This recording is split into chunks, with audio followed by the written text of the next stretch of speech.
Hello friends, welcome back to our YouTube channel SSTSC। Friends, Steel Authority of India Limited Bokaro Steel Plant की तरफ से एक नया वाला रिक्रूटमेंट वाला एडवर्टाइजमेंट निकल के आया है, जिसमें ITI वाला स्टूडेंट, डिप्लोमा वाला स्टूडेंट्स जो डिफरेंट ट्रेड में ITI और डिप्लोमा किया है उसके लिए ये वैकेंसी निकल के आया है। तो इसके लिए ये जो एडवर्टाइजमेंट है, फुल एडवर्टाइजमेंट है, ये आपका steel Authority of India limited और सेल के ऑफिशियल वेबसाइट जो है sale.co.in उसमें देखने को मिलेगा। ठीक है, तो इस एडवर्टाइजमेंट को डाउनलोड करने का जो लिंक है वो भी मेरा वीडियो का डिस्क्रिप्शन बॉक्स में आपको मिल जाएगा। आप टेलीग्राम चैनल में ज्वाइन हो सकते हैं। ठीक है, उसमें भी आपका इस जो एडवर्टाइजमेंट है उसका पूरा PDF को भी आपको मिल जाएगा। तो इस एडवर्टाइजमेंट को हम डाउनलोड कर लेते हैं। ठीक है, उसके बाद देखिए, इसको आपको समझाऊंगा कौन सा पोस्ट निकल के आया है और इसमें कौन क्या क्या क्राइटेरिया मांगा है।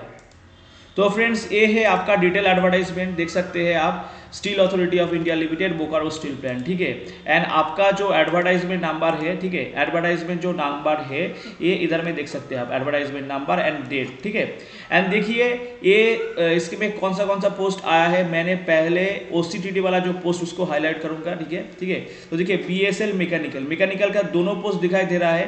पहला वाला जो पोस्ट है वो बोकारो स्टील प्लांट का है, और ये दूसरे वाला जो मैकेनिकल का जो वैकेंसी आपको दिख रहा है ये है माइनिंग के लिए। ठीक है, इसका एब्रिविएटिव नेम आपको नीचे में अवेलेबल है, जैसे कि मान लीजिए इधर में JGOM। ठीक है, तो JGOM का एब्रिविएटिव नेम इधर में आप देख सकते हैं, झारखंड ग्रुप ऑफ माइंस। तो आपका झारखंड ग्रुप ऑफ माइंस के लिए मैकेनिकल का वैकेंसी जो है दूसरा वाला वैकेंसी है। ठीक है, दूसरा वाला वैकेंसी जिसमें आपको सेगमेंटल वैकेंसी इधर में देखने मिलेगा। जो BSL जो उसके जो प्लांट है उसमें टोटल 15 वैकेंसी है। सेगमेंटल वैकेंसी क्या है, 6 अनरिजर्व, SC में 1, ST में है 4 वैकेंसी, OBC के लिए है 2 vacancy, and economically weaker section के लिए है 2 वैकेंसी। ठीक है, एंड देखिए माइन यूनिट के लिए टोटल 16 नंबर ऑफ वैकेंसी है, अनरिजर्व है 6, एंड SC के लिए 2 वैकेंसी, ST के लिए 4 वैकेंसी, OBC के लिए 2 वैकेंसी, एंड EWS के लिए 2 वैकेंसी। ऐसे करके आपका जो डिसिप्लिन है, देख लीजिए इधर में केमिकल वाला भी वैकेंसी आया है, इलेक्ट्रिकल वाला भी वैकेंसी आया है। ठीक है, इलेक्ट्रिक वाला जो डिफरेंट यूनिट में वैकेंसी आया है। ठीक है, इधर में आप देख सकते हैं सिविल में भी वैकेंसी आया है। ठीक है, इंस्ट्रूमेंटेशन की भी वैकेंसी है। तो आपका जो डिफरेंट ट्रेड है उसके अकॉर्डिंग आप इस चार्ट से देख सकते हैं आपका कौन से यूनिट में आपको हायर किया जाएगा, एंड आपका टोटल वैकेंसी क्या है। सेगमेंटल वैकेंसी भी इधर में आपको देखने को मिलेगा। ठीक है, उसके बाद देखिए अटेंडेंट कम टेक्नीशियन ट्रेनी ITI का डिफरेंट ट्रेड जो होता है इधर में बहुत सारा इफेक्ट नहीं दिख रहा है, जैसे कि फिटर का इधर में वैकेंसी नहीं है, मशीनिस्ट का वैकेंसी नहीं है। ठीक है, टर्नर की बात कोई वैकेंसी नहीं है इधर में। अटेंडेंट कम technician trainee heavy motor vehicle वाला जो पोस्ट है आपका ग्रेड S1, इसमें आपको हायर किया जाएगा। ठीक है, एंड माइनिंग सरदार ये भी है। ठीक है, इसमें भी S1 ग्रेड में आपको अपॉइंटमेंट दिया जाएगा। जो बच्चों OCTT ऑपरेटर कम टेक्नीशियन ट्रेनी इसी पोस्ट के लिए हायर किया जाएगा, उसमें ग्रेड 3 पोस्ट में आपको अपॉइंटमेंट दिया जाएगा। एंड ये जो ग्रेड 3 पोस्ट है ये क्या है, नॉन एग्जीक्यूटिव कैडर होगा। ठीक है, तो पहले आपका जो अपॉइंटमेंट दिया जाएगा उधर वो जो पोस्ट आपको मिलेगा वो नॉन एग्जीक्यूटिव पोस्ट है। इसके बाद जो जिस टॉपिक के ऊपर आपको फोकस करना पड़ेगा वो क्या है, वो है आपका क्राइटेरिया, एलिजिबिलिटी। ठीक है, तो एलिजिबिलिटी के बारे में क्या कौन सा एलिजिबिलिटी के ऊपर फोकस किया है, देखिए अपर एज लिमिट क्या है। ठीक है, तो डिफरेंट पोस्ट का जो अपर एज लिमिट इस कॉलम में आपको देखने को मिलेगा। एसेंशियल क्वालिफिकेशन आपको देखने पड़ेगा, अगर इस जो पोस्ट में आप अप्लाई कर रहे हैं उसमें एक्सपीरियंस मांगा है कि नहीं वो भी आप देख सकते हैं। जैसे कि मैं इधर में दिखा देता हूँ, ऑपरेटर कम टेक्नीशियन ट्रेनी वाला जो पोस्ट आया है। ठीक है, इधर में आप देख सकते हैं ऑपरेटर कम टेक्नीशियन ट्रेनी। ठीक है, इसमें जो अपर वाला एज है वो आपका 28 ईयर्स रेस्ट्रिक्टेड है। इससे ज़्यादा अगर आपका एज है तो आप अनरिजर्व कैटेगरी से बिलोंग करते हैं तो आप अप्लाई नहीं कर सकते। अगर आप अनरिजर्व कैटेगरी से नहीं है तो आपका जो सेंट्रल गवर्नमेंट का जो नॉर्म्स है ऐसे करके आप रिलैक्सेशन पा सकते हैं, जैसे कि OBC के लिए 3 ईयर्स, SC के लिए 5 ईयर्स होता है, ऐसे करके। ठीक है, तो 28 ईयर्स एंड आपका जो कैटेगरी है उसके अकॉर्डिंग सेंट्रल गवर्नमेंट का जो नॉर्म्स है ऐसे करके आप रिलैक्सेशन पा सकते हैं। ठीक है, एलिजिबिलिटी के बारे में देख लेते हैं। क्वालिफिकेशन क्या चाहिए, मिनिमम 50% मार्क्स चाहिए। ठीक है, एंड 40% अगर आपका SC ST एंड PWD और डिपार्टमेंटल कैंडिडेट है तो आपको 40% मार्क्स है तो आपको चलेगा। एंड एक्सपीरियंस के बारे में इधर में आपको कोई एक्सपीरियंस नहीं मांगा है। ठीक है, तो आपका एक्सपीरियंस, आपका अगर फ्रेशर कैंडिडेट है तो आपके लिए गोल्डन अपॉर्चुनिटी है। फ्रेशर वाला जो कैंडिडेट है उसको विदाउट कोई एक्सपीरियंस इधर में आप अप्लाई कर सकते हैं।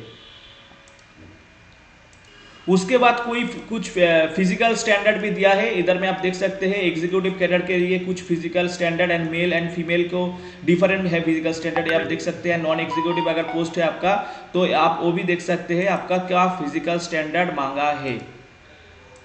उसके बाद हम देख लेते हैं सैलरी की बारे में क्या क्या बोला है, ठीक है। तो देखिए ऑपरेटर कम टेक्नीशियन ट्रेनी आपका अगर डिसिप्लिन है तो आपको जो बेसिक पे रहेगा वो 26,600 से लेकर 38,920 एंड देखिए आपका एनुअल 3% इंक्रीमेंट रहेगा, ठीक है। उसके साथ आपका जो डिफरेंट अलाउंस है इधर में आपको देखने को मिलेगा, डिफरेंट अलाउंस भी है, जैसे कि मान लीजिए डीए, ठीक है। आपका एकोमोडेशन भी इधर में सेल की तरफ से मिल सकते हैं। एंड देखिए ऑपरेटर कम टेक्नीशियन ट्रेनी जो पोस्ट है इसमें 2 इयर्स प्रोबेशन रहेगा, ठीक है।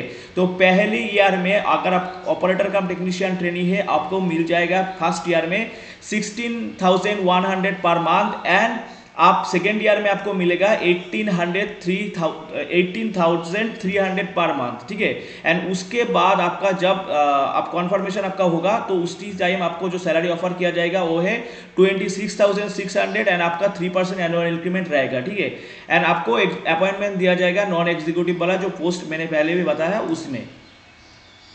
एप्लीकेशन फीस के बारे में क्या बोला है वो देख लेते हैं। देखिए नॉन एग्जीक्यूटिव वाला जो पोस्ट है उसमें एप्लीकेशन जो फीस भरना पड़ेगा वो 700 एंड कौन सा कैटेगरी के लिए 700 भरना पड़ेगा, general, EWS and OBC candidate जो है, ठीक है, उसके लिए ओनली ये जो फीस ये देना पड़ेगा, ठीक है। S3 पोस्ट के लिए आपका 500 देना पड़ेगा, ठीक है। एंड जो S1 ग्रेड है उसमें 300 आपको पे करना पड़ेगा, ठीक है।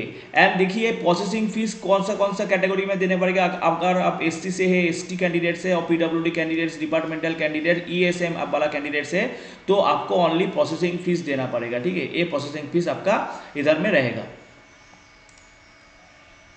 एंड लास्ट में जो मोस्ट इंपॉर्टेंट पॉइंट जो है उसके ऊपर मैं फोकस करना चाहूंगा, आपका जो फॉर्म फिलअप स्टार्टिंग हुआ है, स्टार्टिंग कौन सा डेट से हुआ है, ठीक है, 25 मार्च 2023 से लेके आपका फॉर्म फिलअप स्टार्ट हुआ है। एंड क्लोजिंग डेट क्या है, अप्रैल महीने का 15, ठीक है, मिड ऑफ अप्रैल 15 अप्रैल 2023 के अंदर आपको फॉर्म भरना पड़ेगा, ठीक है। एंड आपका जो टेंटेटिव डेट है एडमिट कार्ड डाउनलोड करने के जो है एंड जो कंप्यूटर बेस्ड एग्जामिनेशन होगा उसका मई और जून में आपका एग्जामिनेशन हो सकते हैं, ठीक है।